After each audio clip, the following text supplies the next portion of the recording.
This is my 50th video on YouTube, and after putting over 2,000 hours of work into my YouTube videos, I've taken a step back to ask myself, has all this hard work actually been worth it? All the scripting, writing, filming, editing and studying is all hard work and can definitely pile up, but am I happy with where I'm at right now? And if you're a creator or you're thinking about becoming one, should you continue putting in that hard work? Will it ever pay off? Well, I want to answer that in this video, but one thing I've realised is that there's a lot that I've learned and a lot I would tell my past self when it comes to making videos on YouTube. So as well as answering this question, I thought it'd be really cool to share some of the top things that I've learned since posting my first ever video, which would have actually helped me to grow on YouTube much quicker. So in this video, we'll look at the YouTube milestones that I've hit and how you can achieve them too, which also means that we're going to get into some juicy monetization stats. Now, as this is my 50th YouTube video, I want to share with you 50 different ways that you can monetize your channel, even if your channel isn't monetized yet. But more on that in a little bit. We're also going to break down some of my highest performing videos with a behind the scenes look at how they were made, which includes an in-depth look of some of the strategy and production used in these videos. And in the last section of this video, which I think is going to be of most value to you guys, we're going to take a look at some of the comments left by some of my subscribers and give them some things that are going to help them to grow their channel much quicker. And we'll also take a look at some of the common problems and false beliefs that new creators come across that are actually massively slowing down the growth of their channel. But I never wanted to become a full-time YouTuber, so why did I start a YouTube channel? And why did I pretty much drop everything from gaming, scrolling, to watching football to start making videos? Well, it has to do with something that most humans struggle to realise, and it can actually lead us to living a pretty boring life. Untapped potential. Starting a YouTube channel has literally changed my life, but there's been many milestones and achievements that I've had to hit to get here. So I want to dive into them and explain how I achieved them so that you can achieve them quicker than I did. The first one, of course, is posting that first video. I cannot tell you how hard it was to post my first video. Being someone who struggled with speaking in public and speaking in general made it really hard to hit record and talk to camera. I go to church and I lead a creative team with my wife, so I've had plenty of opportunities to speak on stage and speak in public. But before starting YouTube, I literally struggled to even get my breath out when I was speaking on stage or even speaking in a public setting. I'd muddle my words, panic, and my mind would race at around 1,000 miles an hour and I wouldn't even know what to say next. And something similar would happen in general conversations. I'd stall, not really know what to say and feel really awkward about it. And you can kind of see the signs of that in my first ever video. But YouTube has helped me to learn how to tell stories, communicate and handle myself better whenever I'm speaking. I think presenting to camera and writing have been the two main contributing factors to that, but that wouldn't have happened if I didn't post my first video. A common problem that I see with people wanting to start making videos on YouTube is that they watch videos on how to create content and grow a YouTube channel, but they think they have to know everything before posting that first video. They worry about perfect. But what I've learned works best for me as a content creator is that you learn and you grow much quicker if you just start and apply what you learn straight away. Then you can figure out what works best for you from the things that you've learned and apply it to your own creation process, which you'll refine over time. Done is always better than perfect. But in terms of growing quickly, it took me 10 months to get my first 1,000 subscribers, which was a huge milestone for me, but I wanted to achieve it way quicker. But what did I actually do to get those first 1,000 subscribers and where did they actually come from? Well, here's the reason it took 10 months instead of 10 weeks. I went from niche to niche, I confused my audience, and a large chunk of my audience who subscribed because of my videos about music theory weren't necessarily interested in music production, and those who subscribed because of my music production videos weren't interested in business. Those who subscribed because of my business videos weren't necessarily interested in web design, and the vast majority of those who subscribed because of my music theory, music production, business and web design videos weren't interested in the thing that I want to continue making videos about for the foreseeable future. Videos that help people to make the best videos possible and improve their YouTube strategy. So my audience understandably were confused. Meaning as soon as I published a video, that video will be shown to all my subscribers who subscribed because of all those different niches. Fortunately, it was a matter of time before one video changed all of that. So this is the video that allowed me to get 1,000 subscribers in 1 week. But actually what took me just over a year and a half to get 1,300 subscribers took me just over 3 weeks to get another 1,700, which brought in the right audience, the audience of people that I've actually been wanting to make videos for, you guys. But how did I do this? Well, I hit a trend that was working well at the moment, which was authentic content. And I did this through the format, the packaging and the topic of the video. But I also had really unique packaging, which was kind of like this authentic type of style, where I kind of made it look like I was taking a screenshot from the actual video itself. And also, the majority of people who make content on YouTube struggle with making content on YouTube because it's inevitably hard. But I shared a new perspective that makes it easier for people to make content on YouTube, and I also hinted at this in the packaging. Fourth milestone is monetization, but I managed to get monetized on YouTube before even getting monetized on YouTube, if that makes sense. Basically, I managed to monetize through affiliate links, through my business, before even getting monetized with AdSense. I used Amazon affiliates, I used affiliate links through the things I was talking about on YouTube, and I actually remember the first time I made money online, which was in summer 2023, and that was through an affiliate link that I put on one of my videos, and I made about £1 to £2 at the time through this affiliate link. So if you're making a video around a certain product or a service, then go and check if they have an affiliate program, because you could end up making some money online through it. And secondly is my business, and in June 2023 I set up my first business, which was a web design agency. And in late 2023 I made a video about web design, but in particular about the software that I was using to make web pages. And in that video I mentioned that people could book a call with me if they wanted me to make a landing page or a website or a Shopify store for them. And I ended up getting multiple book calls just through that video. And actually it was through that video that I got my highest paying client, which was nearly $1,000. But there are so many different ways that you can monetize on YouTube before getting monetized with AdSense, and I'm going to share over 50 different ways that you can do that in a little bit. Eventually I did get monetized on YouTube, which was in January 2024, and that leads me on to my fifth milestone, getting my first YouTube paycheck. So at the moment, to get monetized on YouTube you need at least 1,000 subscribers and at least 4,000 watch hours in the past 12 months. So I managed to achieve this in January 24, and I remember receiving that first AdSense letter through my door. Yep, that rhymed a little bit, I did not mean that. And the first paycheck that I received from YouTube was in February 2024, and I received about $43, which is around £32. And ever since April, my payments from YouTube have actually been fluctuating a little bit, but that led to my highest paying month, which was August 2024. And also in this month I had my highest paying day. So milestone 6 is highest monthly and 1-day revenue. You know what's great? Getting paid for all the hard work you've put in, but you know what's not so great? Getting paid very little for the work that you produce. For a few months, my monthly revenue on YouTube was around $25, and that's about $8.70 per video. And at the current rate that it takes to make my videos at the moment, that's about 20 cents an hour. But because of this video that went semi-viral, I've just hit my highest paying month, which was around $400. And the most I've earned in 1 day through AdSense was around $43. Still, it's nothing huge, but it's positive, and it shows what happens if you keep going and you keep improving each video. Milestone number 7, spending the money.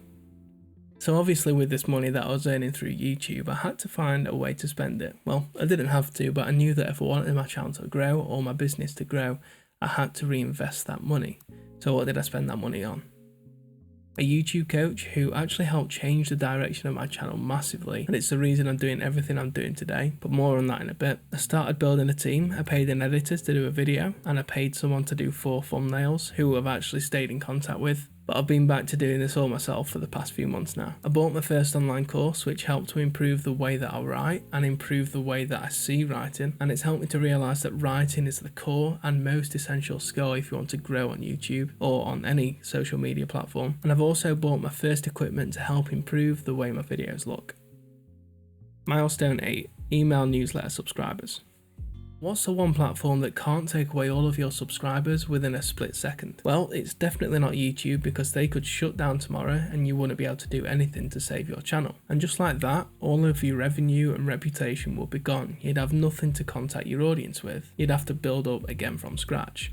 But the one platform where you truly own everything is email, which is why I started building my email list as soon as possible on YouTube. Because of YouTube and some posts on X, I now have over 300 people subscribed to my newsletter. And if you're looking for a great email newsletter system, then I'd recommend something like ConvertKit.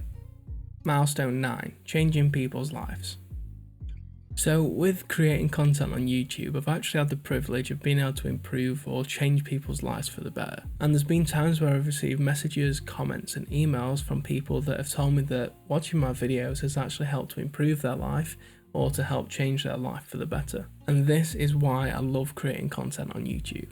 Milestone 10, creating my first workflow. So the first workflow that I created was in Notion, and I had this system set up in Notion where I could track where my scripts were at, where my videos were at, and when I was going to release those videos. But after a while I realised that this system was kind of a bit too complex for where I was at the moment, so I changed this completely and I simplified my entire process to just making scripts on Google Docs, which is the workflow that I use now. But I did actually create an entire step-by-step system which basically worked as a checklist for when I was creating a video. It took me through every single step of the creation process when it comes to making a video, and it allowed me to not miss out on anything, and every time I learned something about making a video I added it to this checklist. Then every time I made a video I went through this checklist step by step, and it ensured that I didn't miss anything out. Milestone 11, pivoting to a stronger and more enjoyable niche. So when I started out on YouTube, I felt like I could make videos about anything, and eventually I would find that one thing that I wanted to make videos about, which actually ended up working, but I really wouldn't recommend doing this, especially if you want to grow a strong and healthy audience, for the reasons that I mentioned earlier. Where people subscribed to my channel because of all the niches that I did in the past, but they weren't subscribed because of the niche that I really wanted to hammer down on and continue doing for the foreseeable future. And the niches that I chose, like I mentioned earlier, were music theory, music production, business and web design. But what made me choose all of these niches? I just started sharing and making videos about the things that I was good at. When I was learning about web design and business, I basically shared whatever I learned that week or within those 2 weeks and made a video about it. But the thing is, I didn't see a real future in any of these things, apart from obviously business. But I realised that if I wanted to grow strong, if I wanted to grow quick, then I needed to double down on the thing that I wanted to grow the most. And the issue with having all of these 4 different niches that I was making content for is that I was spreading myself way too thin. And on top of all of this, making content for YouTube, I was making content for X at the same time, and I was just spreading myself way too thin, which ended up having a massive impact on my mental health and other relationships in my life too. But once I doubled down on the niche that I actually wanted to make videos for, which was YouTube strategy and helping people make the best videos possible, then I was able to start thinking clearer, my mental health improved, my relationships improved, and my life as a whole improved as well. So what I really want to say to you is that you should stop feeling like you need to be an expert in order to make content. If you know something about anything, then there's someone at least 2 steps behind you.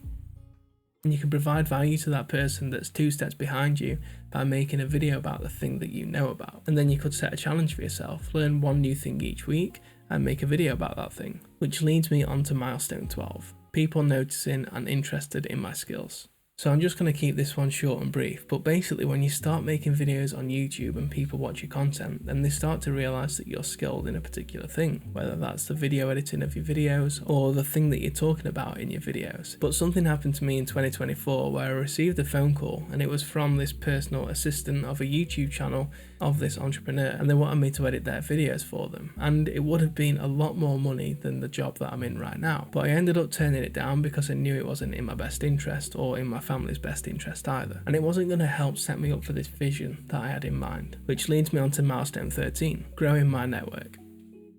Since I've been creating content, I've had the privilege of growing my network and getting to know some incredible people. Some of those people have ended up being my clients, and some of those people I've ended up staying in contact with and being able to talk about YouTube strategy with, because this is the kind of thing you need when you start creating content. At the start, it can be very lonely, so you need some like-minded people that you can stay in touch with. Because the truth is, not everyone in your family and not everyone in your friendship group actually understand what it means to create content on YouTube. So it's important to get some like-minded people that actually understand what it's like to create content so that you can keep in touch with them and talk to them too, just to help keep your sanity. Milestone 14, getting a vision. When I started YouTube, I didn't have any real vision. I just wanted to make videos and see where I'd end up in a year's time if I continued making videos. And a few months into it, I actually wrote down a vision for the music production niche that I was in at the time. And I had a dream of building some kind of music production school. And I ran with that vision for a while, but something didn't seem quite right. Anyway, a year and a half later, after working with a YouTube coach I was able to clarify my vision and understand why I was making content. Now I have this vision that I'm working towards, and every single video has a meaning behind it, and it makes me very excited to continue making videos for YouTube. Okay, so what I want to do now is basically take you through my highest performing videos and have a look at 4 different factors. We'll look at the strategy, production, packaging and the presentation of the video so that you can take some of the best elements and apply them to your own videos too. The production includes the pre, post and the actual filming of the production. The packaging includes the title, topic and thumbnail. And the presentation looks at how I actually presented in the video, so how I spoke, my hand gestures, my body language and things like that. Okay, so on to video number 1. Now this one's called YouTube is now in easy mode, anyone can blow up. So here's the strategy behind this video.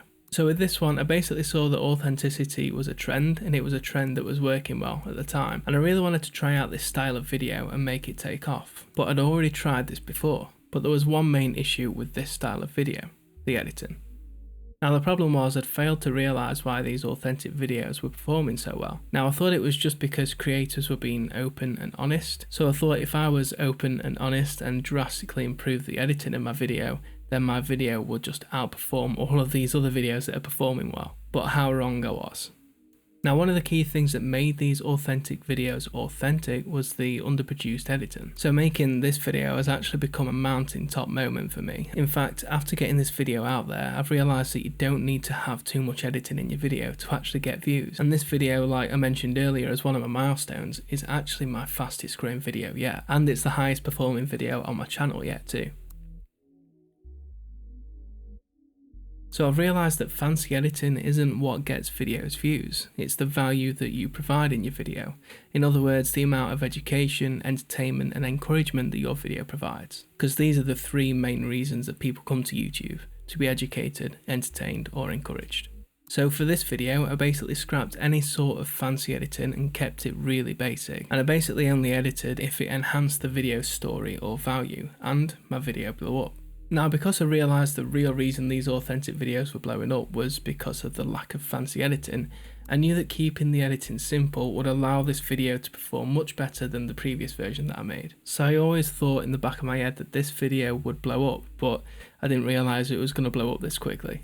And in terms of production, I caught onto something that was trending at the moment, which is that authentic style content. And to do this, I basically filmed in different locations in my house to show that I am a real person, creating videos in a real space. And in terms of packaging, the style was unique and authentic. I basically made it look like I took a screenshot from the video itself and then used that as the thumbnail. And that kind of style seems to be working really well at the minute. And I actually took the photo in my kitchen itself with some natural authentic lighting. So this gave a more authentic and realistic vibe to the thumbnail.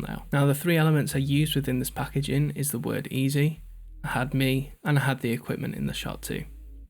In terms of presentation, I've mentioned this word a lot, but it was an authentic style. And I think this had a big contributing factor to the high watch time of my video too, because I was talking down to earth, I was talking as though I was chatting with the viewer over a cup of coffee, and I had quite a lot of comments saying that I was really easy to listen to in the video too. And in terms of body language, I had this kind of smooth and natural body language. And I'll let you into a little secret. Every single movement pretty much, apart from, you know, the natural hand gestures and things like that, was all choreographed. A choreograph where I was going to stand, choreograph where I was going to sit, and already pre-planned what I was going to say or do when I was in a certain position. Now, I don't think this makes your video fake at all if you do this. I think when you're doing this, you're showing how much you care about the video that you're producing, and shows how much you want to actually entertain your viewer and make the video interesting as well as educating them at the same time. So you can be authentic even though that authenticity is planned. Okay, so the second video is one that I made for the web design niche, and it's titled Card Make the Perfect Landing Page Tutorial. Now even though this video did well and it helped to bring in one of my highest paying clients for my web design business,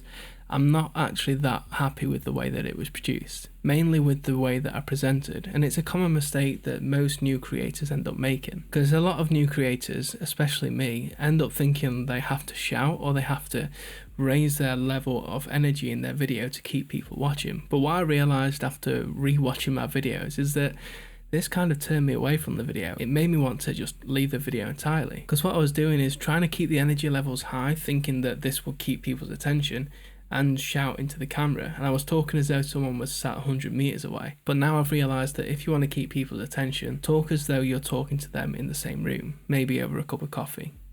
Now, in terms of strategy behind this, I'd seen this title work for another creator in a similar niche, and I thought I'd try it out for the website builder that I was using. And because the title format had proven to do really well for another creator in a similar niche in the past, I knew it'd do well for my channel too. And it also ended up bringing in some credibility for my agency too, basically showing my viewers that I'm able to do what I say I can do. And in terms of production for this video, there's not really that much to it, other than I tried to make something happen every 4 seconds, just to try and keep retention levels high. But I'm not really a fan of this 4-second rule anymore. I kind of really suck the life out of it, if I'm being honest. So now I just kind of watch my videos when I'm in the editing phase. I watch it through and I think, am I getting bored now? If I'm getting bored, I'll maybe make a cut or add in some piece of text or some B-roll that will keep people's attention. For the packaging, I went with a really highly produced style. I shot this in my spare room, and the 3 elements in this thumbnail are the click here, the floating icons, and me. Now, in terms of presentation in this video, like I said, I'm not too happy with the way that I presented.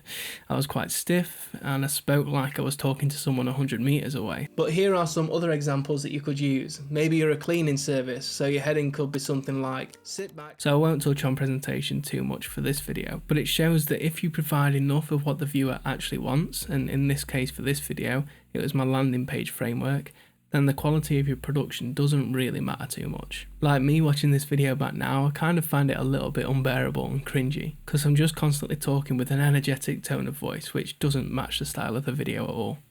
Video 3 is titled Logic Pro X Tutorial Beginner's Guide 2023. Now, for the strategy behind this video, I basically wanted to make a video that I knew could perform well, and this style of video had proven to do very well in the past. And I know the majority of music producers, like anyone in any skill, are beginners. And at the time, I think I researched that more people use Logic Pro than any other music production software. So this video idea was already validated by the fact that it was going to reach the majority of the audience that I was after, beginners, and it was based on the music production software that was used by the majority of the beginners, so it already checked most of the boxes to say it's going to do pretty well. The thumbnail itself was a validated concept from outside of my niche. I just made my own version of it for the music production niche. But these kind of videos around tutorials for Logic Pro had already been done before. But when I watched these videos back, I realised they were missing some essential steps that I could include in my video. So I added these extra steps into mine, and I think this is one of the main reasons why this video performed well. I also added 2023 into brackets in the title. This shows that the video is recent and up to date, and to be honest, I could change this to 2024 now and it would increase the amount of views that it gets, but I don't want to do that because I don't want to keep on bringing in people that are interested in music production. I want to bring in people that are interested in growing their own YouTube channel. And in terms of production for this video, it was a very similar style to what I'm doing right now. It was a simple tutorial video, but there was one major flaw with this video. It was the constant hum that was coming from my microphone. So these rows here are called tracks, and you'll see that because I've dragged in a green sample, it's dragged it in as MIDI. What MIDI is are these. But because I constantly provided the viewers with what they actually wanted, a tutorial helping them understand Logic Pro, it meant that the video still performed well and the majority of the viewers actually looked past the sound of the microphone. But if I actually went back and redid the whole video and improved the sound of the microphone, I think the retention rate would have been higher and therefore my video would perform much better. In terms of packaging, the style was kind of like an artistic and unique style, just to help it stand out amongst the other videos in this similar type of topic. And the location again was in my spare room. I just put the laptop onto the desk and turned all the lights off and changed the colour within the software that I was using so that it had this nice colour glow to it. I ended up going with this colour because I think it stood out the most, which meant it was bound to get more clicks. And the elements for this, there aren't 3 this time, there's only 2. It's the laptop and it's the text that says Logic Pro for beginners. Now in terms of presentation, I like to call this style of video the Loom style video, because Loom is a software that allows you to record your screen and you can have yourself in the bottom right corner, like I'm doing right now. So there really wasn't much in terms of production to this video. The 4th video is titled Music Theory in 15 Minutes for Beginners.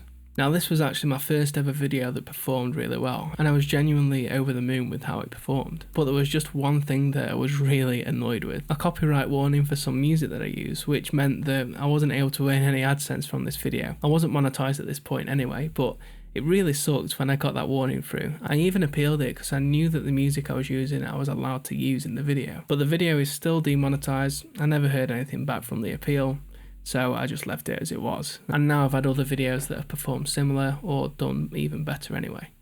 But the strategy behind this was, again, seeing a video that had performed well in the niche that I was in and doing my own version of it with some more added value.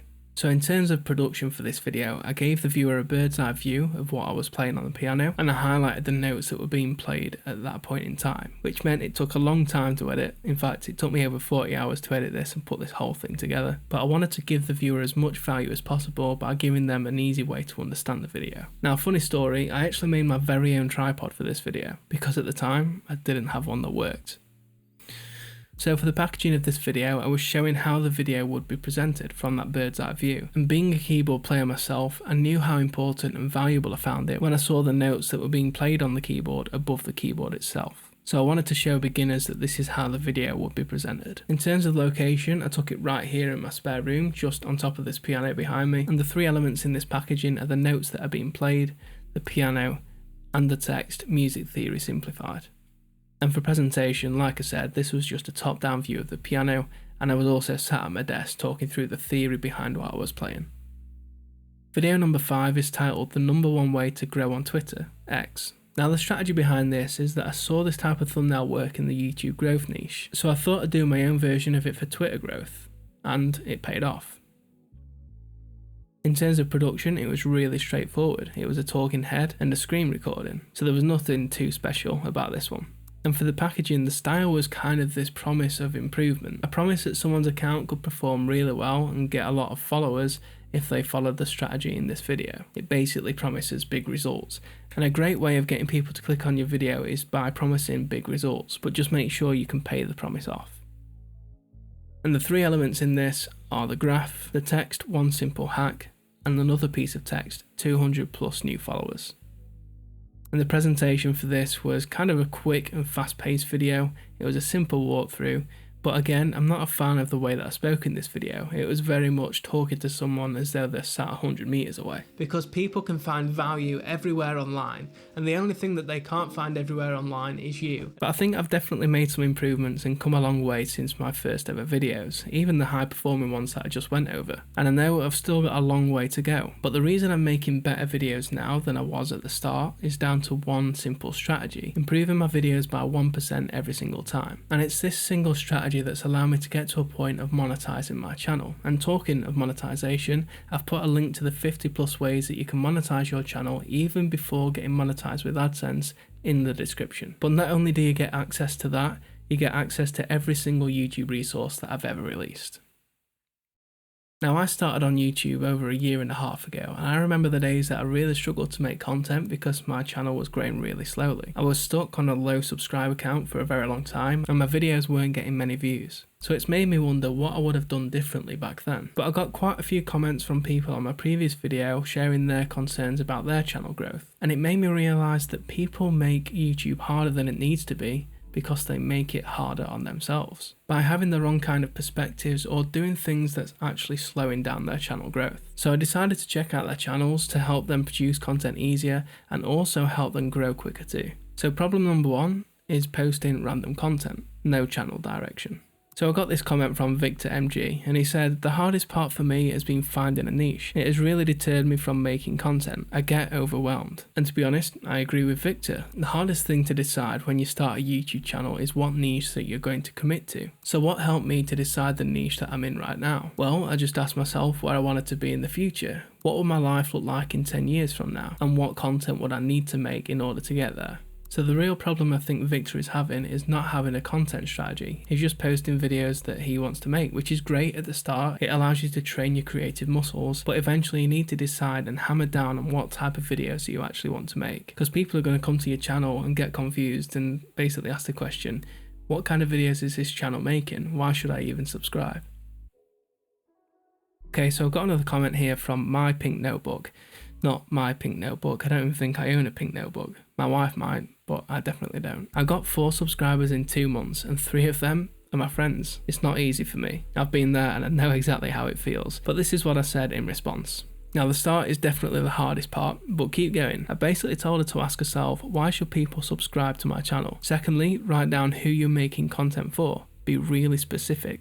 This could be yourself 2 months ago. Thirdly, if you had 20 seconds to explain what your channel was about, how would you describe it? And the fourth thing, if I could wave a magic wand over your channel, what would it look like?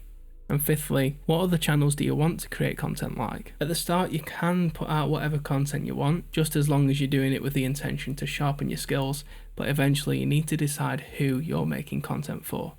So the problem that my pink notebook is having is not having a channel avatar. Here's another comment from Valeria, and they say, I can't blow up my channel, I'm going down. Now when I headed to this channel, first of all, I was really impressed, but when I saw the style of video and the type of video that they were putting out, there was no wonder why they were getting millions of views.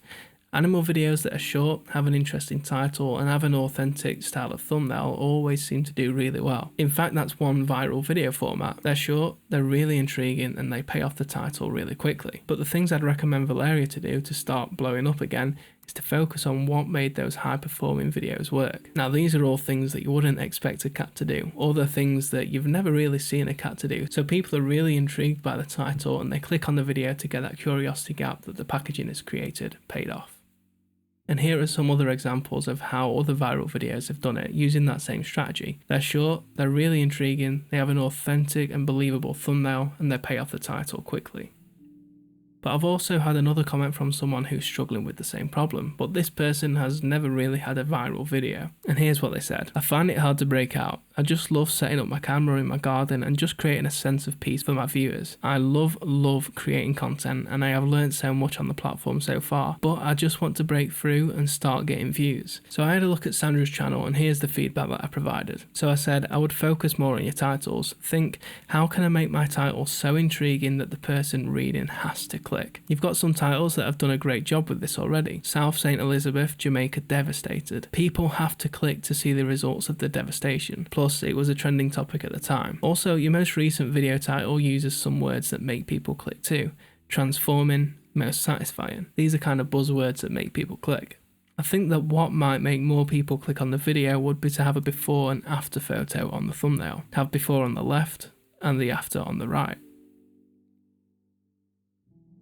And there's another channel that commented with the same issue, but they didn't realise it. They said this: I disagree, it's extremely hard to break out, which it is in some cases. I have over 540 videos on my channel and work almost 7 days a week, sometimes up to 14 hours a day, and it's brutally difficult. Okay, so first of all, 540 videos and not a single video is really broken out. I think that's the point. You need to step back and look at your videos and ask yourself, why aren't my videos working? But I provided some feedback in this comment. I'd focus on making your titles more intriguing and clear. Some of your videos do this well. For example, what would happen if, and what happens if you spark a sparkler and glow sticks on fire?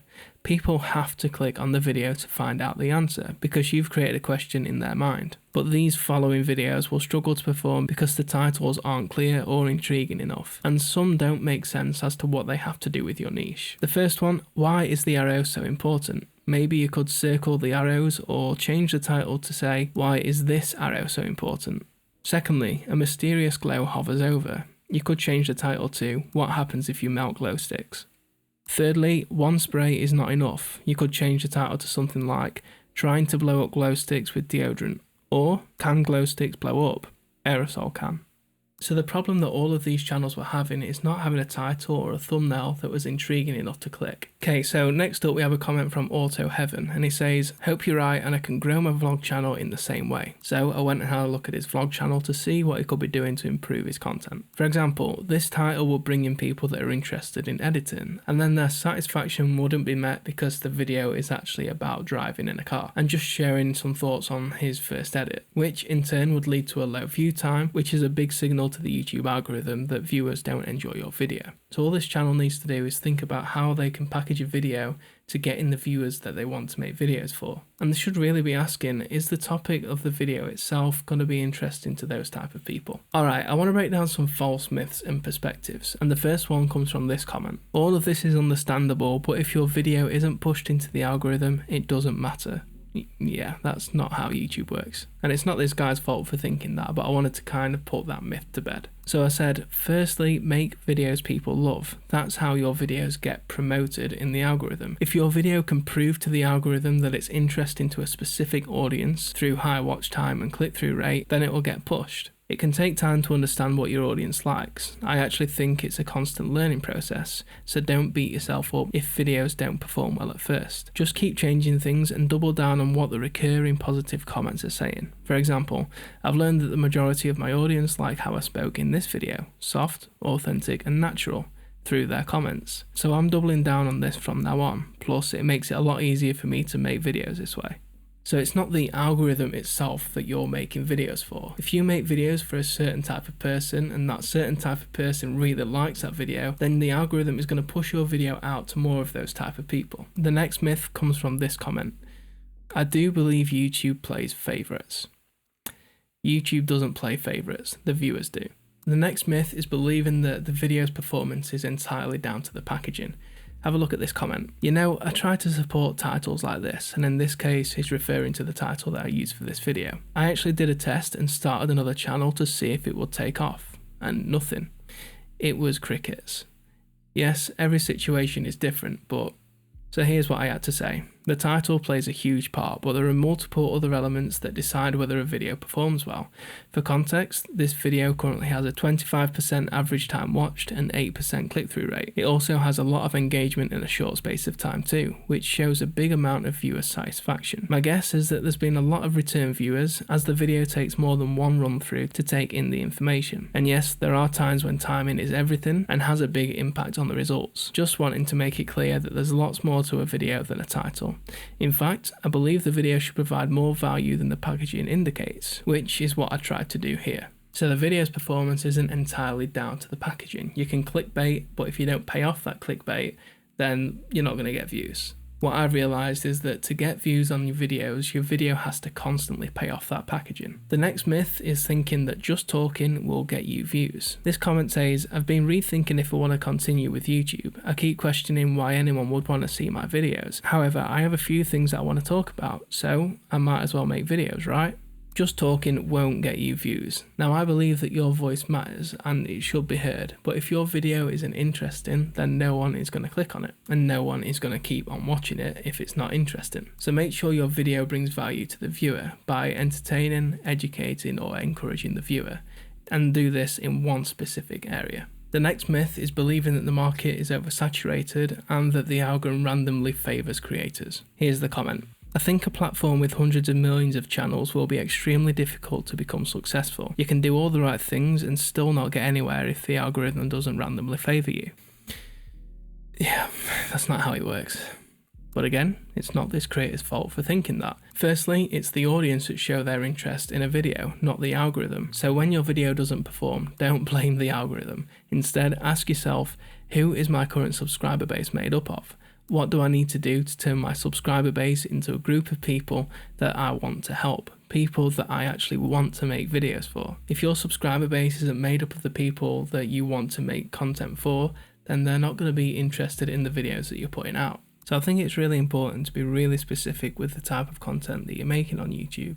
Give people a reason to watch your content. Have people say things like, oh, that's the guy that helps people in their 60s sleep better. Or, oh yeah, she's the productivity girl who helps university students get better grades. Or for me, for example, it could be the YouTube strategist helping beginner creators refine their strategy and make the best videos possible. But I get it. People don't like confining their thoughts or ideas to a single niche. At the end of the day, we're creative people and we want to have at least some sort of creative freedom. But I've found that the more I narrow down my niche, the more specific I am with the type of content that I'm creating, the stronger foundation I have to grow a healthy and flourishing channel.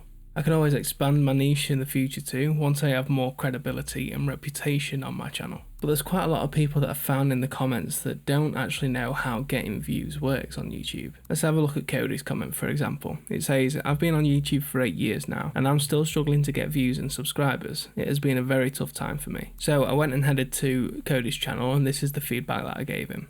I think sharing about personal adventures is a really cool niche, but I would really ask yourself, why should people watch my videos? And why am I creating content? What's the main goal? Then double down on those answers, but then ask yourself and answer honestly, how many people would actually want to watch this video? Let's take walking through the forest as an example. Why would people want to watch you walking through a forest? But more importantly, if views is your goal, how many people would want to watch a 16-minute video of you walking through the forest? Well, 50 of those people who's had the video appear in their feed so far. But if you want more views on your videos, then pull on a really intriguing element from the video and use that in the title and thumbnail. Was there something awesome you came across on your walk? Then include a picture of that in your thumbnail. Then your title could be something like, "A walk in the forest," in brackets, "Can't believe I found this." Then people want to know what you found, so they click on the video. It's all about creating curiosity gaps and making people as intrigued as possible in your videos. So basically think about why people should watch your videos. Why would people find your videos interesting? And this is exactly why I always start my videos with the packaging, with the title and the thumbnail, even before writing my script for the video. Because if the idea isn't interesting enough, then I won't even bother with making the video at all. But if I think the packaging will be interesting to many viewers, or at least the type of viewer that I'm going for, then I'll go ahead and make the video, because then at least it has some chance of performing well. Then we've got this comment from the D-Box guy that says, "The hardest thing for me is getting subscribers. I hope I will reach 1,000. Well, to get subscribers, you first of all need views. So let's take a look at how we can help the D-Box guy get some views. So having a look at his channel, this is what I thought. I thought he should have a look at what's working well in the unboxing niche at the minute. He needs to have a think about what new tech releases are coming up and maybe do a video around a new piece of technology. Then he can head to Google Trends and find out what tech is getting the most searches out of any other tech. For example, iPhone versus Android. Then I suggested some channels like Marques Brownie and the Unbox Therapy. Then I suggested to look at the type of videos that have worked well on these channels, then use their recent titles and thumbnails as inspiration for his own. Because one of the main issues beginner creators have, and I know I had this as a beginner creator, was thinking if it's interesting to me, then it's going to be interesting to other people, which in some sense is true, but it's not going to have the biggest amount of potential to reach the most people possible. So what I found helps me is to actually zoom out and ask myself, what is actually working on YouTube at the minute? Like, what are people watching at the moment? Is it longer videos?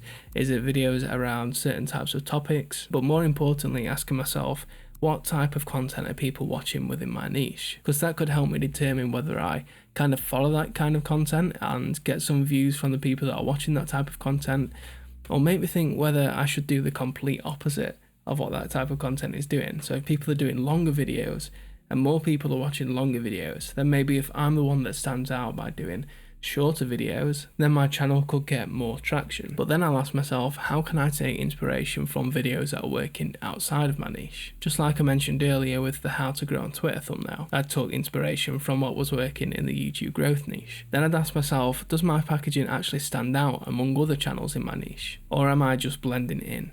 But just like I mentioned at the start of this video, starting a YouTube channel and making videos can be hard, especially if you're worried that you're going to muddle up your words on camera. Or maybe you're worried about not being perfect, or worrying about what people might think. Well, there's something that I've used throughout all of my 50 videos that has helped me to tackle these hurdles. It's helped me to speak with confidence, provide content that's valuable, and impact many lives. Well, it's this script framework which you'll find in this video right here, and I basically break down my script framework showing you how I structure my videos, and I also share a principle and many different elements that will keep people watching your videos for longer.